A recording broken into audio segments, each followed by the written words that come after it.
Akshay Sayal joins us now with more on this. So, doctor, this was the largest clinical study of its kind, the clinical trial. Walk us through what happened here. So, Stephen, really what they found was that, yes, this was the largest clinical trial looking at how psilocybin, which is found in magic mushrooms, can help cure alcohol or treat alcohol addiction.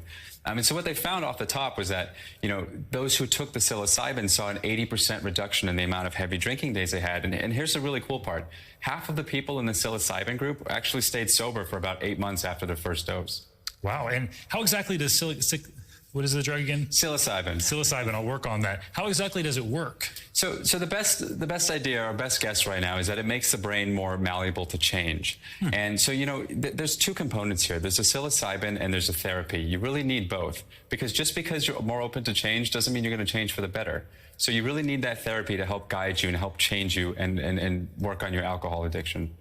And I understand you spoke to a patient who was part of this study. What did he have to say? Yeah, so the patient's name is John, and like a lot of people with alcohol use disorder, he'd been drinking for a long time, and so he enrolled in this trial looking because nothing else had really worked. And so basically, what happened with him was he took a few doses. He had the hallucinogenic effects.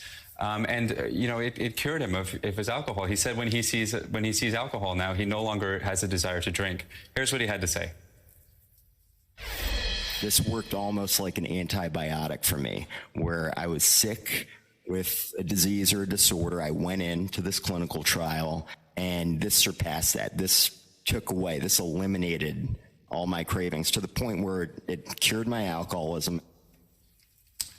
Wow. So, Dr. Sayal, what are the next step here, and when could this be available to more people? So it's going to be a little while. So in order for this to be more available, we have to have larger studies. So this study was about 100 people, and we need those larger studies to make sure that we can replicate this. Does it actually work when you expand it to more people? So NYU is actually starting a bigger study, and they hope to have data within about 3 years' time.